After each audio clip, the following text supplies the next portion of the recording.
tuanzie kwenye mawasiliano. Kuna mambo mawili. Kumbuke kuna mkakati wa nishati safi ya kupikia, alafu kuna mkakati wa mawasiliano wa nishati safi ya kupikia. Kwa sababu anaanza kwanza nishati safi ya kupikia, alafu mawasiliano inaingia ndani. Tuanze kwanza kwenye kupata uelewa wa mkakati wa matumizi ya nishati safi ya kupikia, na ile 80% ya Watanzania kufikia mwaka 2034 kuingia kwenye matumizi ya nishati safi ya kupikia. Ni nini, unakuaje na tunafikaje kwenye hizo 80%? Kwa hiyo inabidi tuanzie kwa Benedict. Sawa, karibu. Benedict ni mhandisi wa nishati. Benedict Atanas, yeye anatueleza kuhusiana na nishati safi, mkakati wenyewe sasa. Wa nishati safi ya kupikia. Sawa. Karibu. Asante. Chimbuko la mkakati wa taifa wa matumizi ya nishati safi ya kupikia ndio ni hitaji la mpango jumuishi wa dunia, lakini pia kama nchi Tanzania tukiwa sehemu ya dunia kukabiliana na changamoto za uharibifu wa mazingira, lakini pia madhara ya kiafya yanayotokana na matumizi ya nishati hizo safi za kupikia, madhara ambayo jamii zetu zinapata, maana yake madhara ya kijamii, lakini pia kiuchumi. Kwa hiyo chimbuko hilo sasa ndilo likapelekea mjadala wa kitaifa ambao ulifanyika mwezi Novemba mwaka 2022 tarehe 1, ambapo katika mdahalo ule mkubwa wa kitaifa Mheshimiwa Rais alikuwa ndiye mgeni rasmi. Na kutoka pale sasa, baada ya mjadala ule, kwa sababu ulikuwa unahusisha wadau wengi ambao walikuwepo katika mjadala ule au mdahalo, Mheshimiwa Rais alitoa maelekezo sasa ya kuja na mkakati au mpango. Wakati ule alitoa maelekezo ya kutengenezwa mpango, lakini ndio mkakati wenyewe wa miaka 10 ambao sasa ulikuwa unakuja sasa kujibu zile hoja ambazo zimetoka kwenye ule mdahalo wa athari zile ambazo nimezungumza za kimazingira, kiafya, kiuchumi, lakini pia kijamii. Kwa hivyo mkakati huu ni wa miaka 10 ambao ulikuja kuzinduliwa sasa baada ya miaka miwili mwezi wa 5 tarehe 8 na Mheshimiwa Rais mwenyewe mwaka 2024, na lengo la mkakati huu sasa ni kuhakikisha kuwa ifikapo 2034 80% ya Watanzania wanahamia katika matumizi ya nishati safi ya kupikia. Kwa hiyo kwa ujumla hilo ndio chimbuko la mkakati huu ambao sasa tunaendelea kuutekeleza. Leo ni mwaka 2025, kwa hiyo toka umezinduliwa tuna mwaka mmoja tukiendelea kuutekeleza. Okay, kwa tuna safari ya miaka 9 hivi bado. Ndio. Sawa, sasa umeeleza kuhusiana na mazingira. Sisi tupo kwenye mazingira. Ni kwa namna gani au ni tabia gani ambazo tunazifanya pengine kimazoea, lakini ndizo zinazoathiri moja kwa moja hivi kwamba sasa tumeingia kwenye mpango au mkakati maalum wa kuhimiza matumizi ya nishati safi ya kupikia? Asante. Ni kweli tunafahamu kwamba kitamaduni ama kijadi tumekuwa tukitumia nishati hizi za kuni na mkaa katika kupikia, na hii sasa kwa sababu nimesema ni kitamaduni, wengi tunaweza tukadhani ni maeneo tu ya vijijini ambao ndio wanaotumia nishati hizi, lakini ndugu mtangazaji, itakushangaza kwamba kwa taarifa tu tulizonazo ni kwamba mkoa wa Dar es Salaam ndio unaoongoza kwa matumizi ya mkaa. Sasa unaweza ukaona ambavyo sio vijijini tu, athari hizi zinaenda mpaka katika maeneo ya mijini. Kwa hiyo zile athari ambazo watu wetu tunaona wanapoendelea kutumia nishati hizi ambazo walizoea za jadi kama kuni na mkaa, tunaona baada ya muda tutapoteza misitu yetu, tutaharibu mazingira yetu, na tunafahamu athari ambazo zinatokana na upotevu wa misitu na upotevu wa mazingira. Tutaanza kukutana na madhara yale ambayo yanaharibu uoto wa asili. Ndio maana sasa hivi unaona hata mvua tunazipata katika majira na vipindi tofauti, ni kwa sababu tu ya uharibifu wa mazingira. Lakini pia hata hali ya hewa yenyewe, joto sasa hivi limekuwa kwa kiasi kikubwa kwa sababu ya hali hii ya uharibifu wa mazingira, lakini pia uchafuzi wa hewa. Kwa hiyo athari hizo ndizo ambazo sasa zikaleta mahitaji na mpango huo jumuishi ili kuweza kukabiliana sasa na athari hizo kwa nchi yetu, kwa maana ya kuwa na mkakati huu sasa wa kitaifa. Sasa asante sana Benezet. Neema Benezet ametupitisha kwenye mkakati wenyewe wa matumizi ya nishati safi ya kupikia, namna ulivyokuwa, na ametuambia vizuri kwamba ulizinduliwa rasmi mwaka jana, ilikuwa 2024. Kwa hiyo ni kama mwaka mmoja. Turudi kwako sasa, utupe mrejesho kwenye mwaka huo mmoja ambapo ndo mmeanza kutekeleza sasa kuelekea hiyo miaka 10 ya kuzielekea hizo 80% za Watanzania kuingia kwenye matumizi ya nishati safi ya kupikia. Tupo wapi, au kuna yepi ambayo yameshafanyika unaona kabisa yanaonyesha mwanga kwamba watu wamekubali, Watanzania wamekubali na wanaingia kwenye matumizi ya nishati safi ya kupikia? Asante. Kwa yale ambayo mwenzangu Benezet ameyaongea, ni kweli kwamba kwa sasa hivi yako mengi ambayo yamefanyika, na mojawapo kubwa ambalo limefanyika ni kwamba mwaka mmoja tu baada ya kuzinduliwa kwa mkakati wa taifa wa matumizi ya nishati safi ya kupikia, tulikuja na mkakati wa mawasiliano. Na lengo la kuja na mkakati wa mawasiliano ilikuwa ni kuhakikisha kwamba yale ambayo yalikubalika katika mkakati mkubwa, ili yaweze kuja kutendeka na kufanywa kazi katika mkakati wa mawasiliano. Kile ambacho wenzetu katika mkakati wa taifa wa matumizi ya nishati safi ya kupikia wanapoishia, basi sisi ndio tunapopokea kwa ajili ya kuhakikisha kwamba zile taarifa zote, kama ni masuala ya uchafuzi wa mazingira, uwepo wa hewa ya ukaa na changamoto nyingine nyingi ambazo ziko katika dunia hii na Tanzania kwa ujumla, basi sisi watu wa mawasiliano ndio tunapokea pale. Kwa hiyo na sisi ikaja kuanzisha mkakati wa mawasiliano ambao tuliuzindua mwanzoni mwa mwaka huu 2025, na aliuzindua naibu waziri mkuu na waziri wa nishati wa wakati huo. Na lengo lake kubwa, tulikuwa hatuko mbali kabisa na mkakati wa taifa matumizi ya nishati safi ya kupikia. Cha kwanza, lengo kubwa lilikuwa ni kuangalia namna ambavyo tutaleta uelewa wa kutosha kuhusiana na masuala mazima ya matumizi ya nishati safi ya kupikia, kwa sababu kumekuwa na uelewa tofauti tofauti kwa rika tofauti tofauti kuhusiana na dhana ya matumizi ya nishati safi ya kupikia.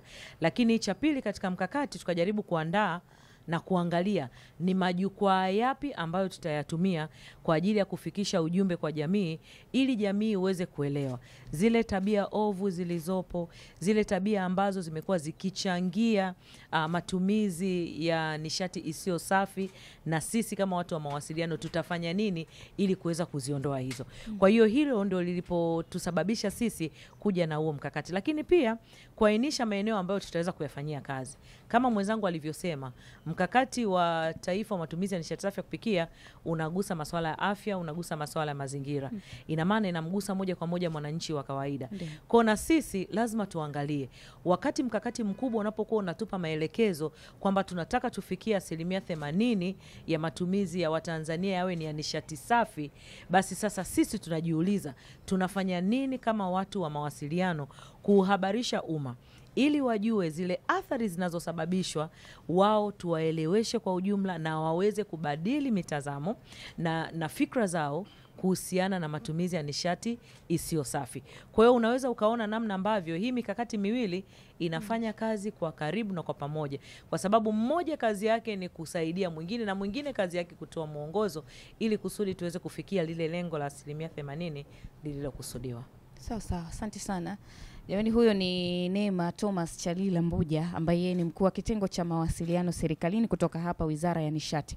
Kama ambavyo alianza kuzungumza Benezet Arnold, nakwambia wakati wa uzinduzi wa mkakati huu wa matumizi ya nishati safi ya kupikia, walishiriki pia wadau, na wadau mojawapo ambao walikuwepo ni wakala wa nishati wa umeme vijijini, yani REA, na tupo hapa na Raya Hamidu Majala ambaye yeye ni mhandisi wa miradi inayohusu masuala ya matumizi ya nishati safi ya kupikia kutoka REA.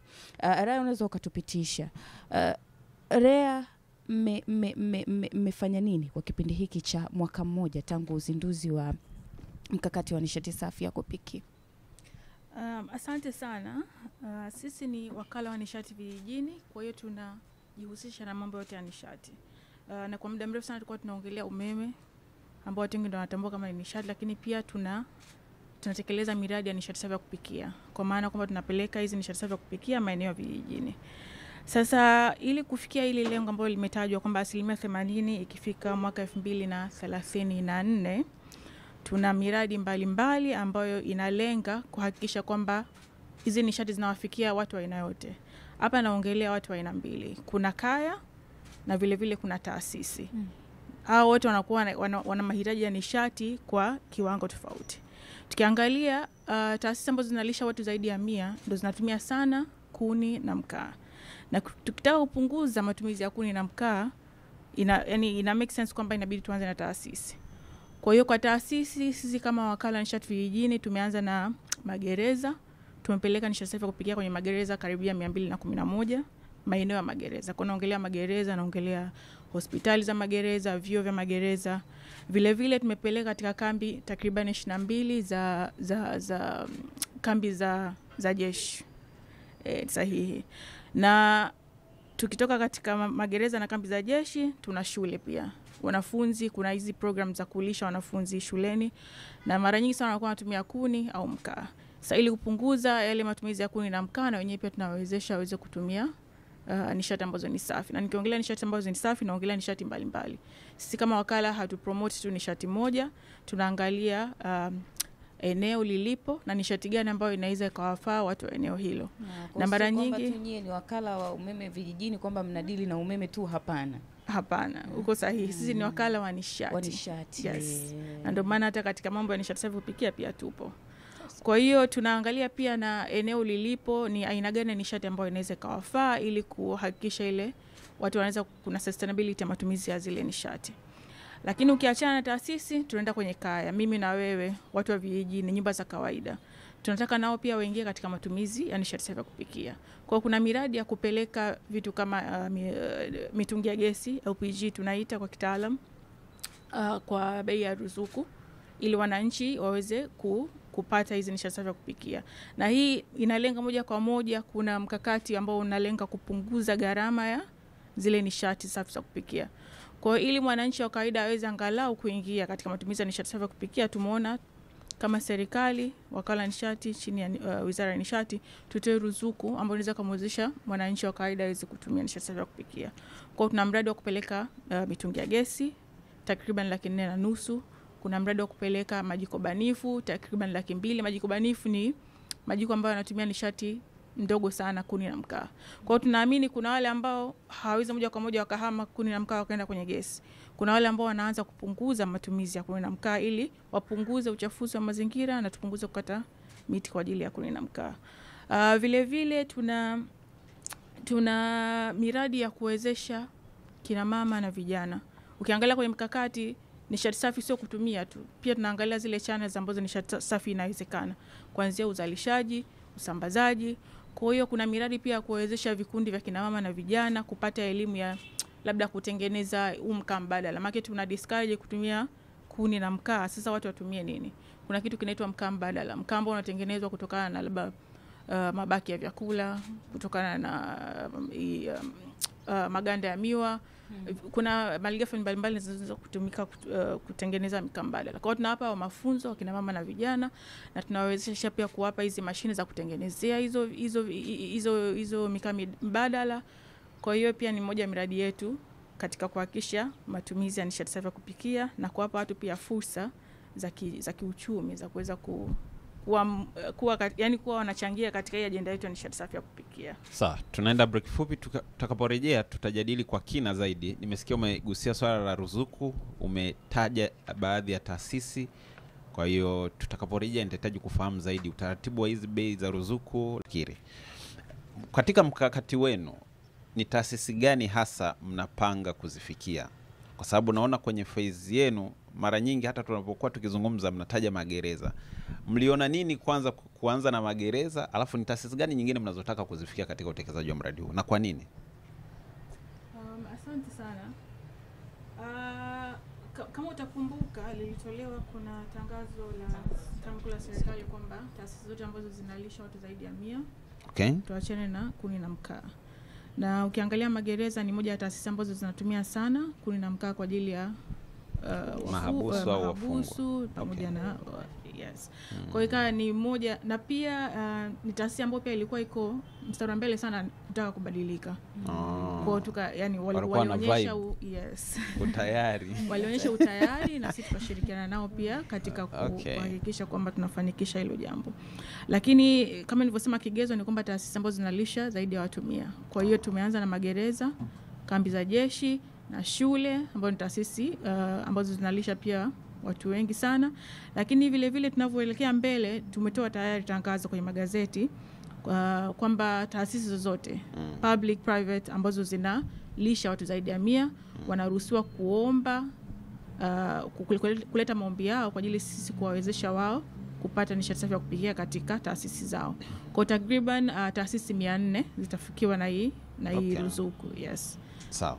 Sasa kwenye hilo pia mnaposema kuziwezesha, mnaziwezeshaje? Mnazipatia majiko, mnazipunguzia bei, ama mnazisisitiza tu kwamba bwana tumekuja kusimamia, mmefunga majiko ya umeme, mmefunga mna mitungi, ama mnazisaidiaje? Asante. Kwa taasisi kuna njia kuu sana ya kusaidia ni kutoa ruzuku katika vile vifaa vya nishati safi ya kupikia. Kwa mfano kwa mashule tulitembelea, tuka identify mahitaji yao ni nini, labda wanalisha wanafunzi wangapi, matumizi yao ya kuni na mkaa ni kiasi gani.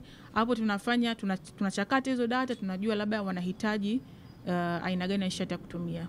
Kwa mfano hizi shule 52 za kwanza ndio shule kongwe ambazo tunazofanya nazo sasa hivi, tunawapelekea nishati safi ya kupikia. Wao wanapelekewa sasa hivi mitungi ya gesi kwa ajili ya kupikia. Na hiyo inakuwa sisi tunatoa REA ruzuku.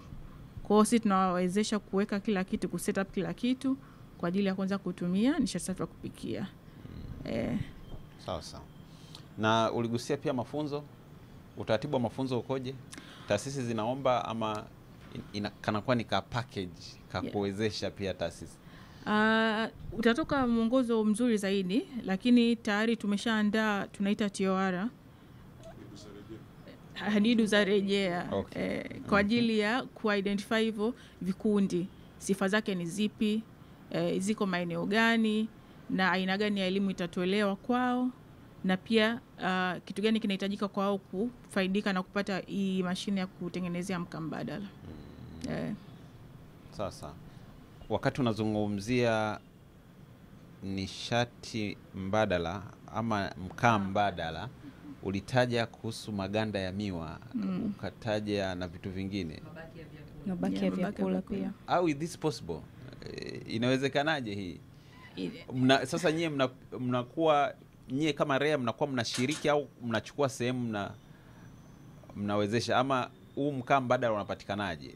Mtu anaweza katengeneza tu mwenyewe ama kuna procedures maalum ambazo, sababu isije katokea mtu anatengeneza maganda ya miwa kumbe anatengeneza nishati chafu tena wakati huo.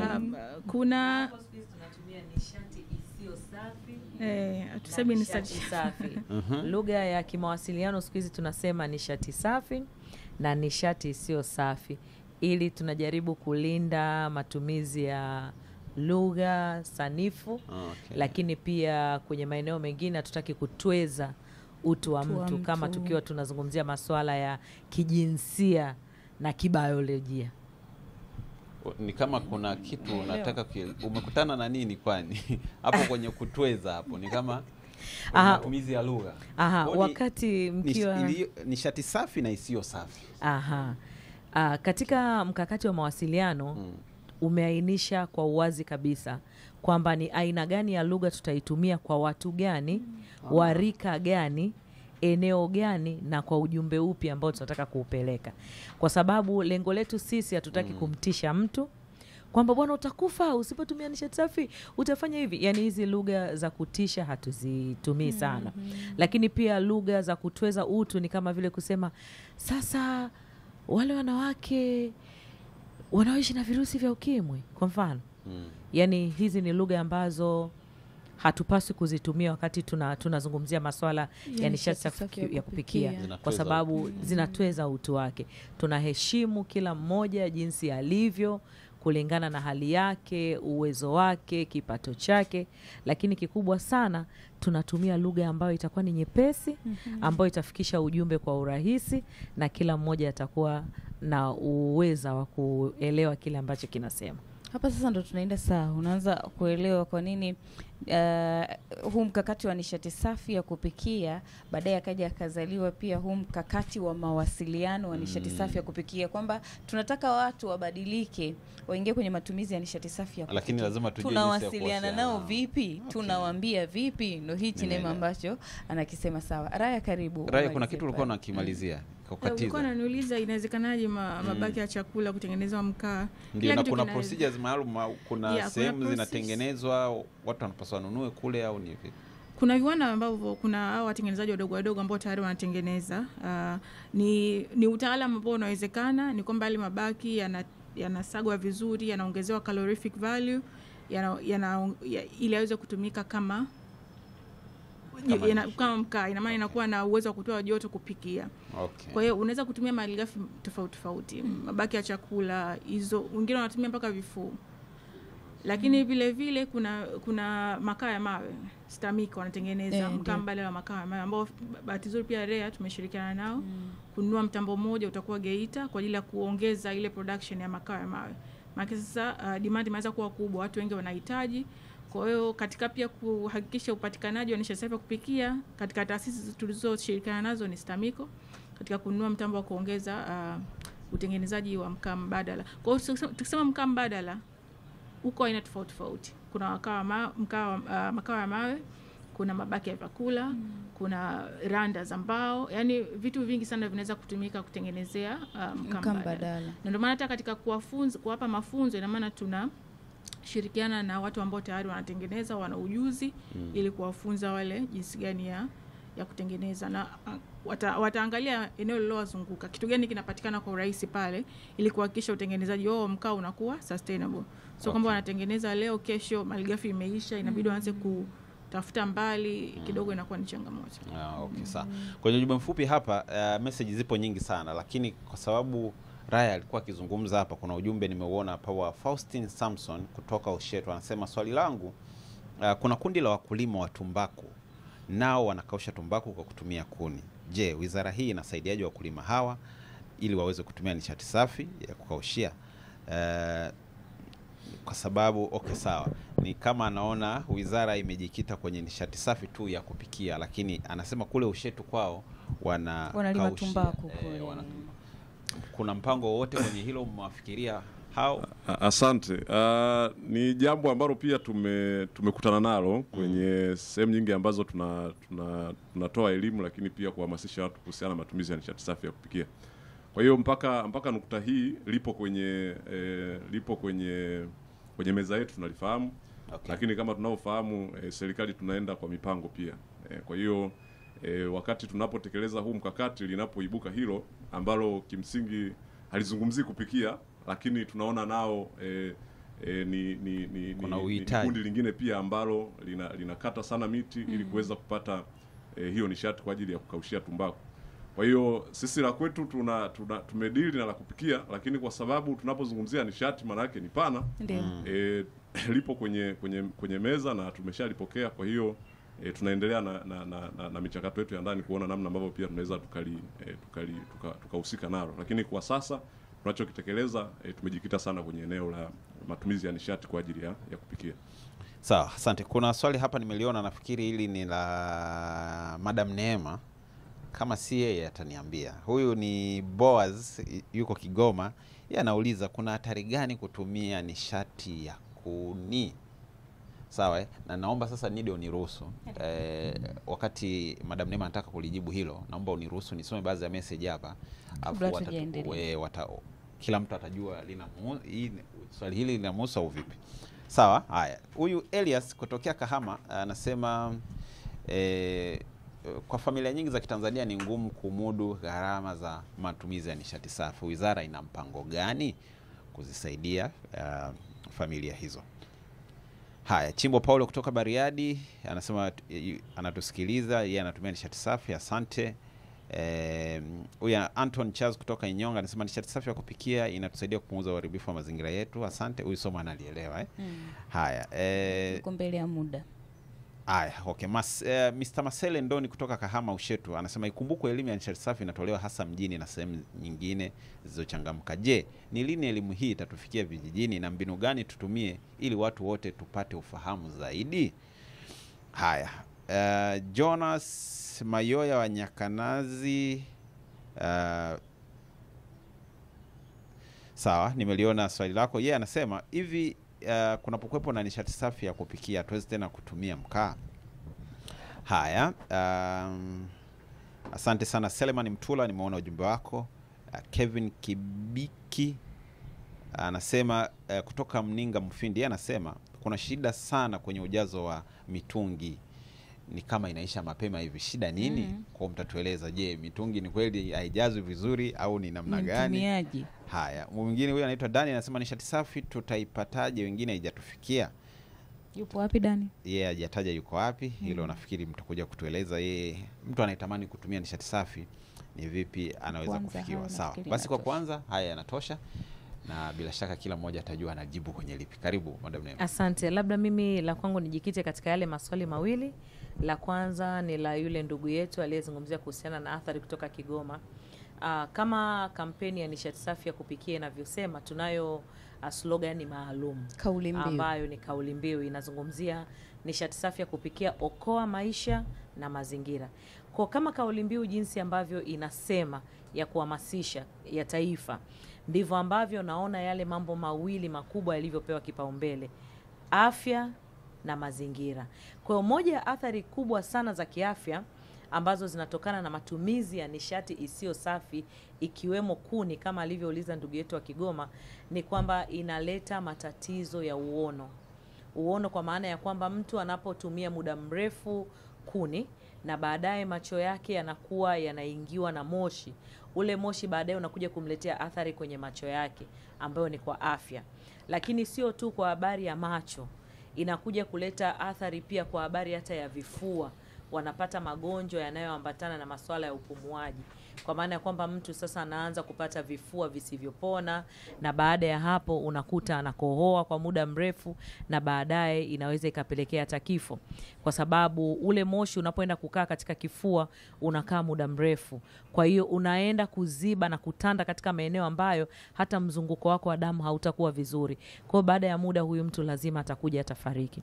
Lakini pia ukiachia masuala ya afya, kuna masuala ya mazingira, kwamba watu wanakata miti mingi, wanatumia muda mwingi kwenda kwenye kutafuta kuni. Kumbuka tuna makundi ya vijana, tuna wanawake, tuna watoto ambao muda huo wangekuwa aidha wako darasani wanasoma au wangekuwa wako kwenye biashara zao, lakini anatumia muda mwingi kutoka pale, badala ya kusoma kwa mwanafunzi anaenda kutafuta kuni umbali mrefu. Lakini wakati anarudi anakutana tena na athari nyingine mbalimbali. Tunao vijana, tunao watoto, tunao wazee na kadhalika, na tuna wale ambao pia ni makundi ya watu wasio waaminifu, wanaweza wakapatwa na madhara mengi kwa watoto wa kike na hata wa kiume. Kwa hiyo haya ni mambo ambayo yanatokana na athari nyingi sana za masuala mbalimbali ya watu ambao hawatumii nishati safi. Nimejaribu tu kumdadavulia ili aone namna ambavyo kwenye masuala ya afya, kwenye masuala ya mazingira, namna ambavyo anaweza kumuathiri kama akiwa anatumia nishati isiyo safi. Lakini ndugu yetu huyu aliyezungumzia kuhusiana na masuala ya elimu vijijini, ni kweli elimu inatolewa mahali pote, na katika mpango kazi tuliouweka tunahakikisha kwamba kuna elimu ambayo itawafikia watu moja kwa moja kupitia vyombo vya habari kama tunavyofanya hapa, ambayo ni magazeti, redio, mitandao ya kijamii, wale wenzetu influencers na kadhalika na kadhalika. Lakini pia kuna wale ambao tunaenda moja kwa moja kwenye vijiji husika na kukutana nao na kuzungumza nao. Lakini sio kutoa elimu tu, lakini pia kuwaelewesha namna ya matumizi sahihi ya vifaa vya nishati safi ya kupikia. Kwa sababu kutoa elimu ni jambo moja, lakini je, wangapi wanajua kutumia kwa usahihi? Nikupe mfano, tulikwenda eneo la Msomera. Ndio. Tulikwenda na wenzetu wa REA, tukaenda kutoa elimu ya matumizi ya nishati safi ya kupikia, lakini pia kugawa mitungi pamoja na kuwaonesha namna ambavyo wanaweza wakaitumia na yale majiko namna yanavyofanya kazi. Wale ndugu zetu nadhani unajua ni asili ya Kimasai. Kwa kweli hali pale ilikuwa ni tete. Mwingine hata kulisogelea tu ile jiko anakuambia, "Hapana mama yoyo, mimi naogopa." Naogopa kushika.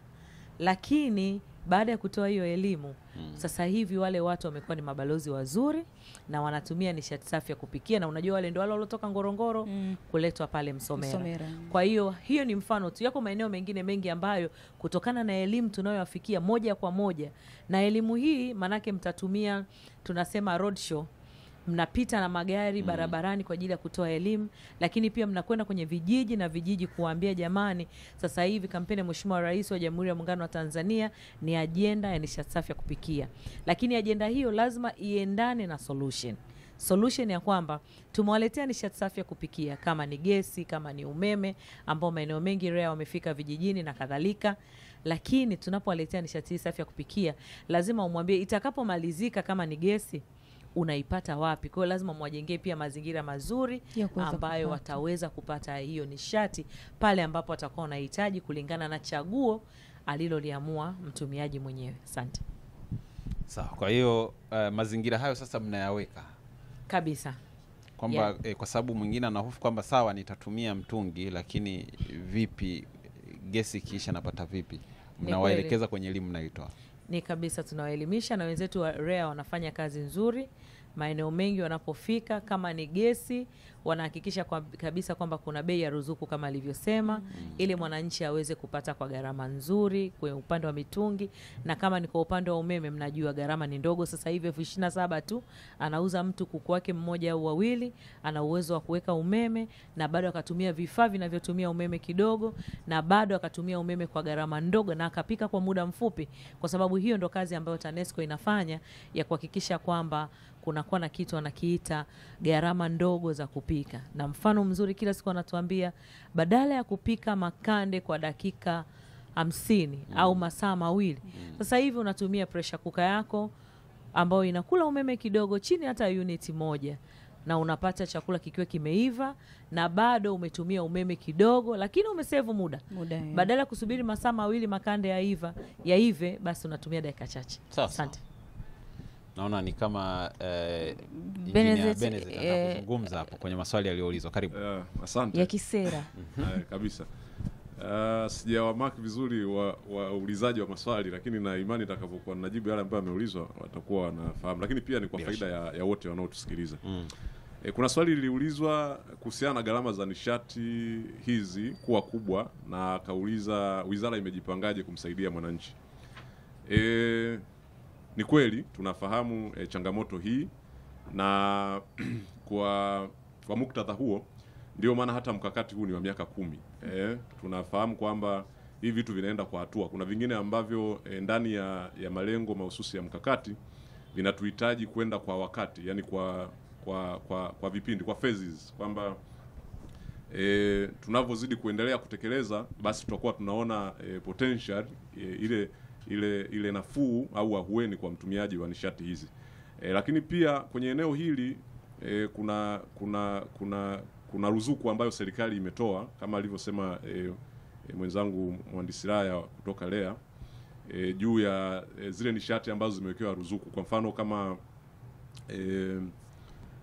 mitungi hii ya LPG ina ruzuku ya 50%. Kwa hiyo badala mwananchi angeweza kupata ule mtungi wa kilo 6 ambao una ni complete, una kila kitu labda kwa bei ya 100%, kuna mahali pengine wanauza mpaka 45,000 kutegemea na eneo, wengine wananunua mpaka 40,000 kutegemea na eneo. Kwa hiyo serikali imeweka ruzuku hiyo ya 50% ili kwamba huyu mwananchi kwa awali aweze hata kulipata lile jiko ambalo liko complete kwa bei hiyo ya ruzuku. Lakini pia hata kwenye majiko banifu ambayo yenyewe ruzuku yake inaenda mpaka 80% mpaka 85%.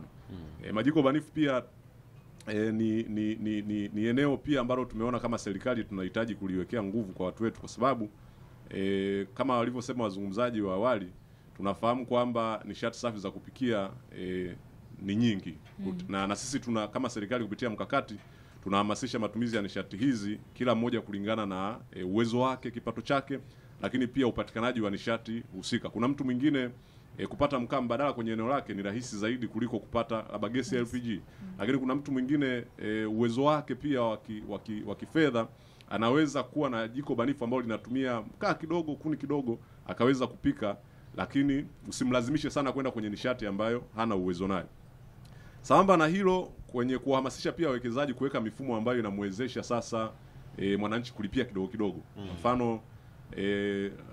Kwa mfano vifaa kama vya umeme kama pressure cookers, tunafahamu baada ya ruzuku bado hata ile 1,500,000 ambayo tumeona ni bei ambayo wananunua hizi pressure cookers, bado kuna mtu hawezi kumudu kutoa 1,500,000 kwa wakati mmoja. Kwa hiyo tunawahamasisha wawekezaji mbalimbali kuona hata zile skimu ambazo wanaweza kawekea watu wetu, hata kulipa kwa mfano mara 3, labda mtu anaweza kalipa 50,000 kwa mwezi wa kwanza, 50,000 kwa mwezi wa pili, 50,000 kwa mwezi wa tatu. Na hii tumeiona kwa sababu wengi tunashirikiana nao na wana mifumo ambayo anamwekea mwananchi, kwa mfano anamwezesha kupata lile jiko, baada ya ule mwezi akimaliza kutumia analilock kidogo mpaka atakapopata kile kiasi kingine labda cha kulipia kwenye mwezi mwingine.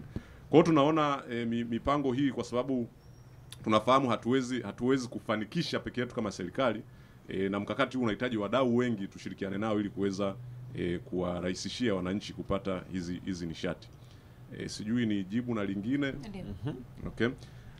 Kuna mtu aliuliza, kukiwepo nishati safi ya kupikia haiwezekani tena kutumia kuni na mkaa. Ni swali ambalo liko tricky kidogo. Sasa lakini nafikiri majibu yake yanatokana na alichokijibu mkuu wa kitengo cha mawasiliano hapa, Madam Neema, kwamba amezieleza faida za kwa nini unapaswa utumie nishati safi ya kupikia na ameeleweka vyema sana. Una cha kuongeza? Labda nilikuwa naongezea tu kidogo kwamba unajua kama alivyosema mkurugenzi wa mawasiliano hapa, mkuu wa kitengo cha mawasiliano, kwa kweli tunahitaji kutoa elimu sana. Tunahitaji kutoa elimu sana ili watu tuwabadilishe, kwa sababu kama nilivyosema, ajenda hii inahitaji kuwavutia watu zaidi. Yaani kuambia kwamba hiki kitu ni kizuri kuliko kuwatisha. Na sambamba na hilo, ili kuwavutia zaidi, ni muhimu pia kuwa unawapa mifano ambayo ni halisi. Kwa mfano, kuna watu ambao wanaamini tu ukipikia ubwabwa, wali kwa mkaa unakuwa na ladha, unakuwa mtamu ukilinganisha na kupikia ubwabwa huo au wali huo kwa kutumia labda pressure cooker au umeme. Lakini ni nadharia tu ambayo watu wako nayo. Watu hawa wanahitaji kuelimishwa na kuambiwa kwamba kwanza hata gharama unaotumia kupika kwa mkaa ni kubwa ukilinganisha na labda ungekuwa unatumia pressure cooker. Kwa sababu kwa mfano ungetumia mkaa labda 1,500 au 2,000 kuivisha ubwabwa wako au wali wako, wakati huo ungetumia umeme chini ya unit moja, ambao unit moja haifiki hata 400, ni kwenye 350 hapo ungeweza kuivisha ubwabwa wako. Kwa hiyo tunahitaji kutoa elimu kwamba tunaposema nishati safi ya kupikia hatumaanishi kwamba tunaleta kitu ambacho ni kitisho. Hapana, tunahitaji kuendelea kuzoea. Tunafahamu ni vitu ambavyo tumekuwa navyo huko nyuma kitamaduni, kijadi, lakini tunavyoendelea kutoa elimu na watu wanapokuwa wanahamasishwa, basi tunaona wanahamasika na kuanza kutumia nishati hizi ambazo ni safi. Lakini kuna swali lingine pia liliulizwa, mitungi ya kupikia ujazo wake ukoje? Mbona kama ni pungufu? Labda kwa faida pia ya msikilizaji ni kwamba Wizara ya Nishati kupitia EWURA pia ni moja ya taasisi za Wizara ya Nishati, ndio wanaohusika na udhibiti pia wa maji na nishati. Kwa hiyo eneo hili pia wao wanafanya sana, na tunafahamu kwamba taasisi hizi tunashirikiana nazo hata kwenye eneo hili la nishati safi ya kupikia. Kwa hiyo kuna miongozo ambao wanaitoa EWURA kuhusiana na hawa wanaouza hizi nishati. Kwa mfano hata eneo hili la upimaji wa hizi nishati kama mitungi ya LPG, ni vizuri pia hata hawa mawakala wanapokuwa kwenye maeneo yao kuwa na tumetembelea sehemu nyingi, tunaona wanafanya, labda kama ni mahali ambapo hakijafanyika, basi mahali hapo pia mwananchi ana haki ya kuuliza na kujua, kwa sababu ni haki yake. Kuwepo na sehemu ambazo kama mwananchi ana mashaka na mtungi wa gesi alionunua awali, aweze kupima na aone kabisa kilo ile anaonunua ya mtungi inaendana na kile ambacho alikusudia ukipata wakati ananunua. Kwa hiyo hilo pia tunalifanyia kazi kama wizara kupitia taasisi yetu ya EWURA. Sasa umejibu vyema, na nafikiri Stalon kutokea Mbeya, Amim Jamal, wote Safe pia kutoka Mpanda, maswali yenu yameuliza yale ambayo yametanguliwa kuulizwa na yamejibiwa vilivyo. Lakini Madam Neema, kabla ya mhandisi hapa Raya, kuna kitu nataka kuzungumza bila shaka. Sasa kabla yako Madam Neema, hapa kuna mtu ameuliza hapa kwamba hivi yuko wapi huyo ameuliza hivi kwamba haya, anaitwa Majuma kutokea Sikonge, Tabora, ila alitaja hata uandike, utalijibu moja kwa moja, labda uchukue mic tu. Hivi gesi unaweza pia kupikia maharage au ni vyakula vya muda mfupi tu? Asante. Kama tulivyosema ni kwamba Hizi nishati zote zilizotajwa ambazo ni nishati safi ya kupikia, gesi, mkaa mbadala, tunazo na nishati nyingine nyingi ambazo tunazitumia ya umeme. Hizi zote zinafaa kwa ajili ya kutumia vitu vyote. Unapikia kila kitu, wala haichagui. Ni wewe mwananchi tu Mwajuma unaamua kwamba leo mimi bwana, nishati safi yangu ya safari hii mimi nataka umeme, au mimi nataka mkaa mbadala, au mimi nataka gesi, lakini vyote vinapika vizuri kabisa, na ubwabwa unapikwa vizuri kabisa na unaiva vizuri. Hata ule wa kwenye rice cooker pia unaiva vizuri tu, watoe tu wasiwasi, kwa sababu kuna wengine walikuwa na zile dhana kwamba unajua tena mazoea. Bwana, kama alivyosema Benezet, ubwabwa bwana uliopikwa kwenye mkaa bwana una makoko na mahaba kidogo pale juu, kwa hiyo yanakuwa yanapendeza. Lakini ukweli ni kwamba vyote vina ladha moja. Uzuri Benezet siku zote anasema kwamba ubwabwa mwingine bwana unaweza ukakushinda, siku nyingine ukatoa boko la hatari, yani ukatoa boko la maana kwenye jiko la mkaa ambalo unaliamini, lakini bado ukatoa mzuri zaidi pia kwenye rice cooker na vifaa vingine. Kwa hiyo gesi na vifaa vyote vilivyotajwa kama nishati safi ya kupikia vinafaa kabisa kwa matumizi ya kupikia chochote unachotaka kupikia. Ni wewe tuna nafsi yako. Bila shaka nimekupata. Labda kwa kuongezea tu hicho kizungumza madam pale. Mwananchi kwanza anao uhuru. Na ndio maana sisi tunasisitiza pia hata uwepo kama una uwezo wa kuwa na nishati tofauti. Kwa mfano, una umeme nyumbani, unatumia kama nishati ya kupikia. Wakati huo una gesi unatumia kupikia. Kwa hiyo mimi nitaangalia. Kwa mfano, chakula hichi ambacho naona labda ni kigumu kuiva, kwa mfano kama maharage, labda nitatumia pressure cooker kwa sababu inaivisha kwa labda kwa kutumia mvuke, si ndio? Lakini chakula kile kingine ambacho pengine sio kigumu, nitatumia labda nishati nyingine labda ya gesi. Kwa hiyo hii ni uchaguzi tu wa mtumiaji mwenyewe kuangalia, lakini pia upatikanaji wa nishati ambazo yuko nazo. Lakini mwingine pia labda hizi nishati mbili nilizotaja ana mkaa mbadala, atatumia aina hiyo ya nishati kwa ajili ya kupikia.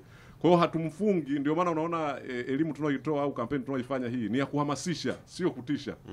Kwa hiyo yeye mwananchi ana uwanda mpana wa kuchagua kile ambacho kitakuwa ni nafuu kwake na kile ambacho kitakuwa kinapatikana kwenye eneo lake.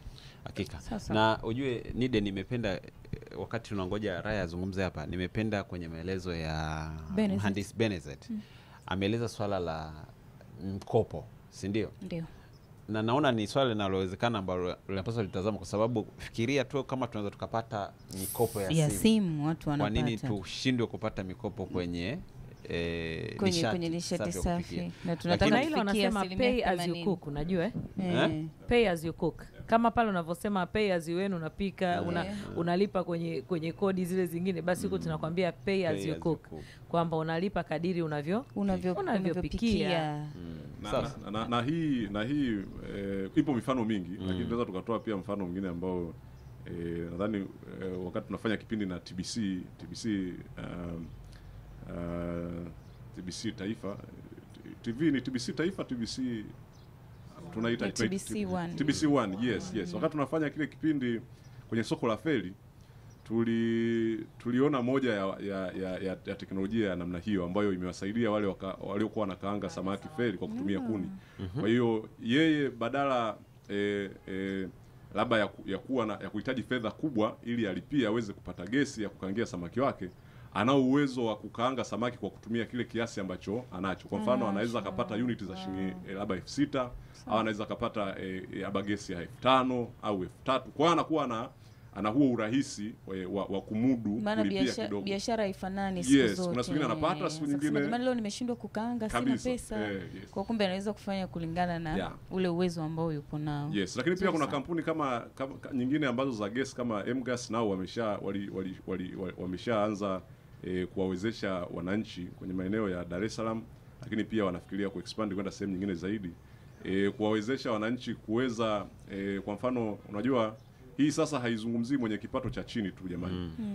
Hata kwa yule ambaye ana kipato, kuna wakati mwingine huwezi kupata kuna wakati mwingine unajua siku hazilingani kama tulivyosema. Kuna siku nyingine hauna fedha ya kujaza mtungi kwa pamoja. Ndio. Lakini kuna teknolojia kupitia smart meters, hizi mita wanaziita mita janja, ambazo mtumiaji anaweza kalipia kadiri anavyotumia. Kwa hiyo ninao uwezo wa kutumia gesi ya shilingi 1,000 nikapikia chakula changu, nikamaliza, kesho nikipata 2000, nikipata buku 3 kesho kutwa, naweza nikatumia kiasi hicho. Kwa hiyo tunawahamasisha wawekezaji zaidi kuja na hizi teknolojia ambazo zitawasaidia watu wetu kumudu kupata kile, kwa sababu unajua hata hizi nishati kwa mfano za kuni labda na mkaa, watu wanazitumia kwa urahisi zaidi, kwa sababu wanao uwezo wa kwenda mahali akachukua kibobo cha shilingi 2000 cha shilingi 3000 cha mkaa. Kwa hiyo kama unampa njia mbadala ya kupata nishati nyingine ambayo ni safi, lakini kwa namna ile ile ambayo alikuwa anapata, inakuwa ni rahisi sana kumhamasisha huyo mtu kuhamia huko. Hakika. Sasa wakati Neema kwenye mazungumzo haya ulikuwa mnagusia kwamba na wadau wengine ambao tunashirikiana nao, wadau wengine. Sasa pengine kuna mtu atakuwa anajiuliza, na ukasema kwamba Wizara ya Nishati, yani kuna watu wengine, mashirika mengine ambayo inashirikiana nao ili kuhakikisha kwamba tunafikia hizo 80%. So kisha kwenye kipindi hiki cha miaka 10 mkakati huu unalenga hapo, na ndio kwanza tupo mwaka wa kwanza, kuna miaka 9 mbele. Ni taasisi gani nyingine ambazo mnashirikiana nazo kuhakikisha tunafikia lengo la hizo 80% ya Watanzania kuingia kwenye matumizi ya nishati safi ya kupikia? Asante. Wadau katika nishati safi ya kupikia ni wadau mtambuka tunaita, kwa sababu wako wengi na kila mmoja katika mkakati umeainisha kabisa majukumu alionayo. Kwa mfano, Wizara ya Nishati yeye ameambiwa oversee, yani atasimamia masuala yote yanayohusu nishati safi ya kupikia. Lakini sio Wizara ya Nishati peke yake. Kumbuka hapa kuna watu wanaitwa, kuna issues zinazoshughulikiwa zinahusu afya, lakini pia kuna watu wa mazingira.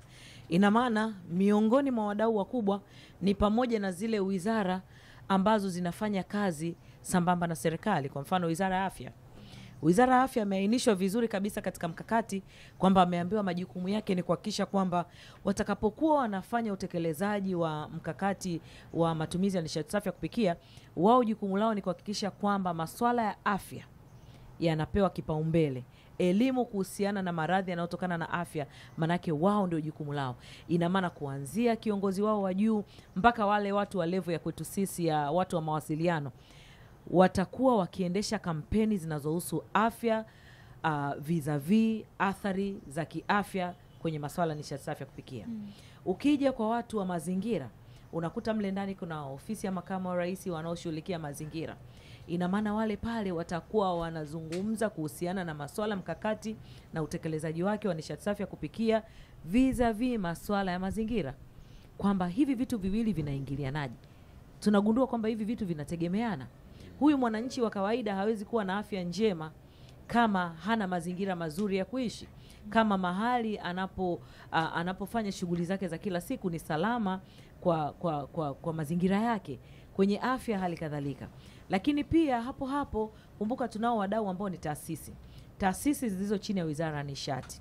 Tunazo taasisi kama REA, kama hapa leo tuko nao, wao ni wakala wa nishati vijijini.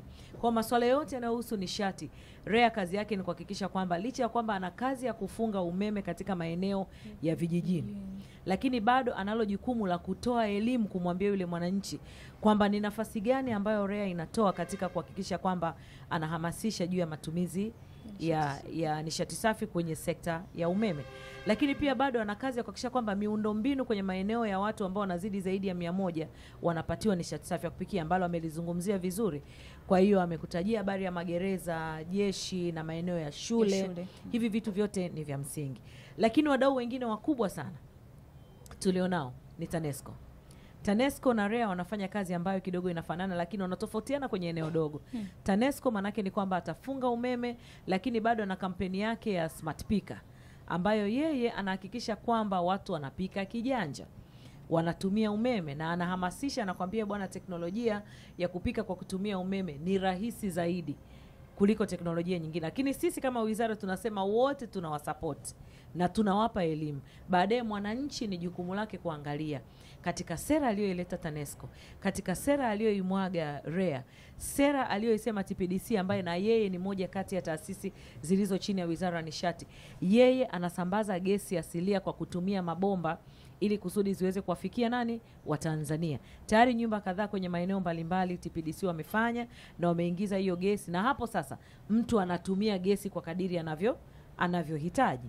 Kwa hiyo unaweza ukaona hizi ni jitihada zote na hawa ni wadau wote ambao tunashirikiana nao. Lakini mbali na hapo, mdau mkubwa mwingine ni hawa wazalishaji. Wazalishaji kwa maana ya kwamba makampuni ya gesi, makampuni yanayotengeneza vifaa mbalimbali vinavyotumika kwa ajili ya nishati safi ya kupikia na kadhalika. Hawa wote ni wadau wakubwa. Lakini mdau mwingine mkubwa bila kumsahau kwa umuhimu wake ni vyombo vya habari. Tutasema yote, tutazungumza yote. Kama vyombo vya habari havijahamasika, havijaelewa ajenda ya nishati safi ya kupikia, wakachukua hatua ya kutusaidia na kutusupport, hizi kazi zote tunazozifanya hazitawafikia Watanzania. Kwa hiyo mdau mkubwa ambaye kwanza tunamshukuru na tunaendelea kufanya naye kazi vizuri ni vyombo mbalimbali vya habari ambavyo vimechukua jukumu la kuhamasisha umma wa Tanzania juu ya umuhimu wa ajenda ya nishati safi ya kupikia na utekelezaji wake. Na hapa kama ninyi mnavyofanya Bongo FM tuko pamoja, tunachukua jukumu na ninyi mnatusaidia kupeleka taarifa na ujumbe kwa jamii, kuwaambia masuala ya nishati safi ya kupikia ni nini, ajenda iliyopo Mheshimiwa Rais, wapi tumefikia, tunawataka Watanzania wabadilishe vipi mitazamo yao katika matumizi ya nishati safi ya kupikia. Kwa hilo hao wote ni wadau. Nashukuru. Sawa. Umeeleza kwenye vyombo vya habari, ni tukiweka rekodi sawa, ingekuwa ni shuleni ama chuo kwenye area of specialization, Bongo FM kwenye nishati safi, it's our area of specialization. Kwa kweli ndugu zangu, Bongo FM walikuja na kampeni, tulishirikiana nao, nakumbuka tulifanya pale ya mama ntilie na babalishe. Kwa kweli ilikuwa ni kampeni nzuri sana pale Sabasaba, na tuliweza kutoa elimu ya kutosha na watu waligaiwa mitungi. Kwa kweli kina mama walikuwa ni wanawake na Samia wale kama sikosei, walichanganyika, walikuwa wengi. Kwa kweli walifurahi sana. Na mdau mkubwa kwa kweli ni baba na mama lishe. Wamehamasika na wengi wamebadilika. Unapata shuhuda kutoka kwa? Ninapata shuhuda nyingi, na hivi karibuni tutaanza kuziona katika kampeni yetu ya nishati safi ya kupikia ambayo inaanza rasmi. Sio kwamba tujaanza, tumeshaanza. Unajua ulimwengu wa sasa hivi kuna mtu mwingine anatamani kubadilika, lakini ni mpaka aone kitu ambacho kitamfanya yeye abadilike. Kwa hiyo kama kuna hizo juhudi ambazo mnazifanya kwenda kutoa elimu, kuhamasisha watu, kuna mwingine akiona kumbe mama ntilie mwenzangu kaweza kahama anatumia nishati safi, mimi pia ninaweza kufanya hivyo. Kwa kuongeza hizo testimonies, yani shuhuda, ili watu pia waweze kuona, badilishe pia fikra, aone hichi kumbe kinawezekana. Kwa kweli hilo tunaenda kulifanyia kazi na tayari tumelianza, na mwezi Disemba kama tulivyosema utakuwa ni mwezi mzuri sana, kwa sababu hii nishati safi ya kupikia okoa maisha na mazingira kampeni inaanza rasmi. Kwa hiyo mtaanza kuona matangazo, mtaanza kuona vibango, jingles, mtaanza kuona shuhuda mbalimbali za Watanzania waliobadilika kutoka kwenye nishati sio safi kwenda safi, na mafanikio mbalimbali ambayo yamekushafanyika. Kwa hiyo labda Raya anaweza kaongezea kidogo kwa hapa. Hapo kabla haujampa Raya, pengine Neema kwenye kutoa hizi awareness, mmelifikiria pengine kundi la watoto? Huku tayari tunadili na hawa wakubwa washakuwa, pengine kuna hichi kizazi ambacho ndo kinakuja kinachipukia, tunakiambia nini kuhusu matumizi ya nishati safi ya kupikia? Katika siku 100 za Mheshimiwa Rais wa Jamhuri ya Muungano wa Tanzania Daktari Samia Suluhu Hassan ametoa maelekezo mahususi kabisa kwamba sasa tunakimbia, hatutembei. Na sisi watu wa mawasiliano tumesema kwamba tunakimbia, na ajenda nishati safi ya kupikia ni ajenda ya mheshimiwa mwenyewe. Kwa lazima tuitekeleze pia kwa vitendo. Hawa vijana, watoto ni watu ambao tumewaweka katika mpango kazi wetu kuhakikisha wanakuwa ni kundi maalum linalopata elimu. Na ndio maana tunapokwenda katika maeneo mbalimbali kutoa elimu, mtu wa kwanza ambaye tunaamini atabadili fikra na mitazamo yake, na ukimpa elimu itakaa kwenye kichwa chake kwa muda mrefu, ni mtoto. Ndio maana tukasema tuna mpango wa kwenda kwenye mashule ambao tunautekeleza na tumeshaanza. Tunakwenda kwenye mashule mbalimbali ya shule za msingi, shule za sekondari, vyuo vikuu na maeneo mengine. Lengo ni kuwapa elimu. Hawa bwana wakielimika wakiwa wadogo, kuja kubadilika ni kazi ndogo sana. Tofauti na huyu ambaye tayari ameshaanza, amefanikiwa, alafu kuja kubadili mindset yake na mitazamo ni ngumu kidogo, lakini unaenda naye taratibu. Kwa hili kundi la hawa, kundi la vijana ambalo hata Mheshimiwa Rais amesema kabisa tulipe kipaumbele. Ndio makundi ambayo tunayatazama kwa jicho kubwa, kwa sababu hawa ndio watakao kwenda kutubadilishia 80%. Kwa sababu ukizungumzia sasa hivi kijana wa darasa la 6 tunayekwenda kumpa elimu sasa hivi, baada ya miaka 9 huyu anakuwa ni binti, huyu anakuwa ni kijana. Manake ni kwamba ile elimu sasa tutakuwa tumeokoa kundi kubwa sana la vijana kutokea pale ambao wataondoka sasa kutuvusha kwenye ile 23.2 kama sikosei ambayo tuko nayo sasa hivi, kufikia 80% ya Watanzania ambao watatumia nishati safi ya kupikia, kwa sababu itaanza kuanzia ngazi ya chini na baadaye wakija kuwa watu wazima hawa tayari wanakuwa wameiva. Sawa sawa. Ndio. Sasa Raya ana kitu cha kutuongezea hapo. karibu. Asante. Mimi labda nikazia papo katika elimu. Ukiangalia hata katika mkakati wetu wa matumizi ya nishati safi ya kupikia, changamoto ya kwanza tulio-identify ilikuwa ni kutokuwa na ile elimu sahihi ya nini nishati safi na umuhimu wa nishati safi ni nini. Na ndio maana hata tuna mkakati unaojitegemea wa mawasiliano kwa ajili ya kutoa elimu. Kwa mfano hapa Dar es Salaam tu, mtu anaweza kawa na uwezo wa kumudu nishati safi ya kupikia lakini asitumie, kwa kuwa tu hana ile elimu ya kwa nini ahamie kwenye nishati safi ya kupikia. Kwa hiyo elimu ni muhimu sana sana sana, na ni kweli ni muhimu sana kuanza kwa watoto wadogo ambao bado akili yao unaweza ukaelimisha ikaelimika. Ni ngumu sana kubadilisha tabia ya mtu ambaye tayari ashakuwa set kwenye tabia zake. Naamini kwenye ubwabwa wa moshi. Yes. Ndio maana hata sisi REA kwa mfano tunaenda kutoa elimu katika hizi mashule, na baada ya kutoa elimu tunahamasisha kuanzisha hivi vitu vinaitwa clubs. Kwa kunakuwa na clean cooking clubs, kama inakuwa ni extracurricular activity ya wanafunzi kuongelea mambo ya nishati safi. Hiyo inawaandaa wao kuwa mabalozi wazuri wa nishati safi ya kupikia hata wakienda nyumbani kwao. Na mwanafunzi ukishamfunza yeye tayari, yani hata anapokuwa mkubwa ni rahisi kutumia nishati safi ya kupikia, ni rahisi hata kumshauri mzazi wake. Yes, itasaidia. Kile kisa ambacho Neema ulikuwa umetupatia kwamba kuna maeneo mnaenda mtu anakuambia hata kuwasha naogopa labda kwa ajili ya ule utuzima. Kumbe kama kuna mtoto huko atafundishwa kuanzia shule, ndio watoto wanakuwa na ujasiri kwamba mama usiogope, mimi nitakuwa nakusaidia kuwasha, tunafanya hivi. Ni kweli. Yani wanaposema watoto ndio kizazi cha kesho. Kizazi cha kesho ndio tunataka kufikia 80%. Vile vile na nisisitize pia ni muhimu sana kuwa na ushirikishwaji wa wadau. Ili kumfanya mtu akubali kutumia nishati safi ya kupikia, lazima ahisi kwamba ameshirikishwa na amesikilizwa mahitaji yake. Kwa mfano sasa hivi tunafanya survey ya hii minada ya wanachoma nyama. Sasa hauwezi tu kumlazimisha mtu achome nyama kwa kutumia gesi. Lazima umsikilize anahitaji nini, ushirikiane naye ujue mahitaji yake ni nini, ili uweze. Ndio maana kuna kitu cha ubunifu pia. Kubuni kitu ambacho kitakidhi mahitaji yake, lakini bado wewe katika ile wale watu ambao wanatumia nishati safi ya kupikia. Kwa hiyo wadau ni watu muhimu sana kuwasikiliza na kuwashirikisha ili kuhakikisha kwamba ajenda yako ya nishati safi ya kupikia inakubalika na inatumika. Ndio maana yani uvumbulizo sala la wadau, yani hiyo ni kitu muhimu sana. Yani hauwezi ukasimama wewe kama serikali au wewe kama private sector useme unafikia 80%. Kwa ndio maana ushirikishwaji wa wadau pia uko emphasize katika mkakati wa nishati. Kwa hiyo tutegemee kuona huko kwenye minada yetu pia ya kuchoma nyama watu wanabadilika. Unaweza kwenda mnadani unarudi sasa unanuka nyama, unanuka moshi. Ni ile nishati ambayo inakuwa inatumika hivi. Sio safi. Yes.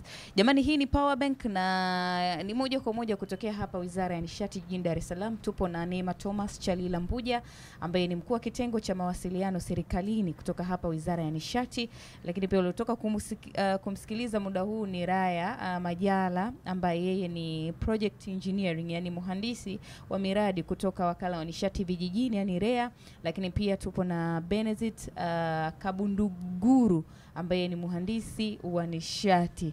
Wakati tunamaliza hapa tunamaliza tunaanza dakika chache sana kuwa hapa. Sasa Benedict kuna kitu alikigusia kwenye hizi 80%. Si kwamba lengo ni kufikia 80% ya Tanzania kutumia nishati safi ya kupikia, na ndio tupo kwenye huu ni mwaka mmoja kuelekea hiyo miaka 10. Ulizigusia takwimu kidogo kwamba tayari tumeshafikia asilimia ngapi kwenye 80? Asante. Kwa sasa tuko 23.2. Na mwaka 2021 tulikuwa ni 6.9.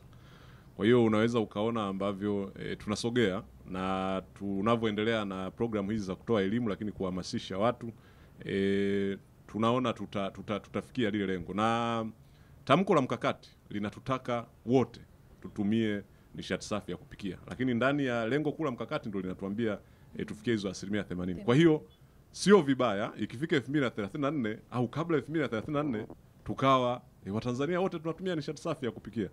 Kwa hiyo nitoe rai tu, na labda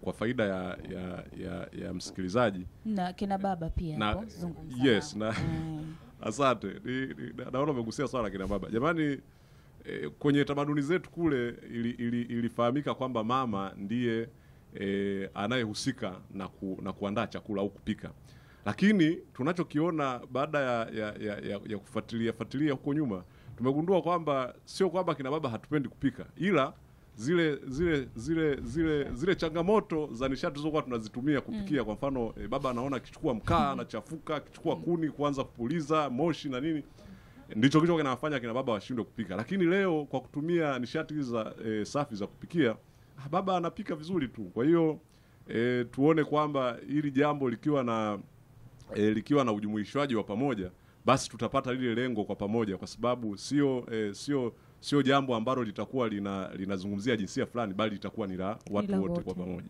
Yes. Sawa, asante sana. Sawa, wakati tunamaliza ningehitaji Neema utueleze. Nimeona hapo kuna mkakati wa taifa wa matumizi ya nishati safi na kuna mkakati wa mawasiliano wa matumizi ya nishati safi.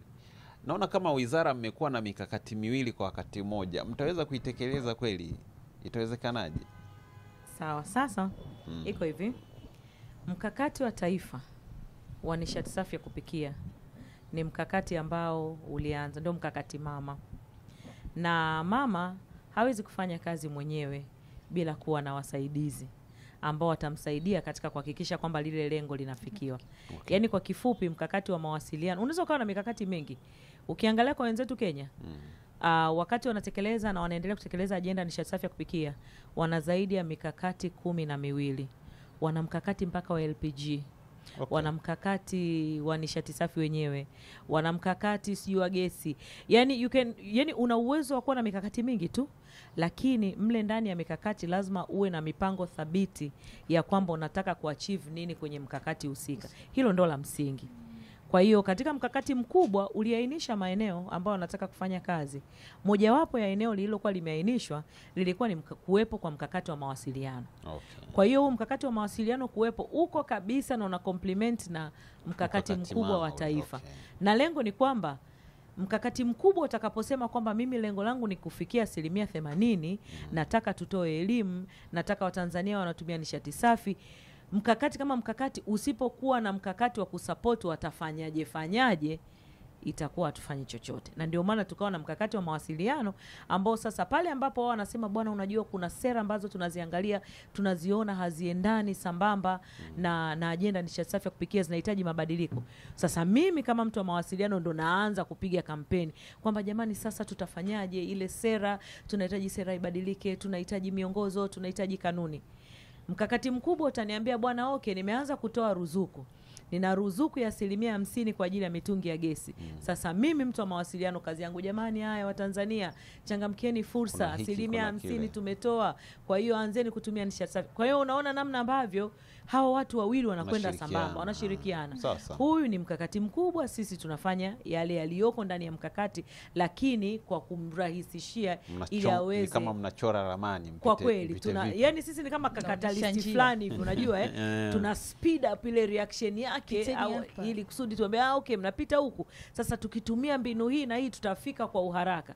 Kwa sisi watu wa mawasiliano ndio tunafanya hivyo. Lakini kubwa mwisho nilolitamani kulisema, kama nilivyosema kwamba tunaanza rasmi kukutana na vyombo vya habari hivi karibuni, kwa maana ya kwamba tutakuwa na kitu tunakiita Editors Forum, lakini tutakuwa na Head of Government Communication Unit wadau, yani wale wadau wa mawasiliano.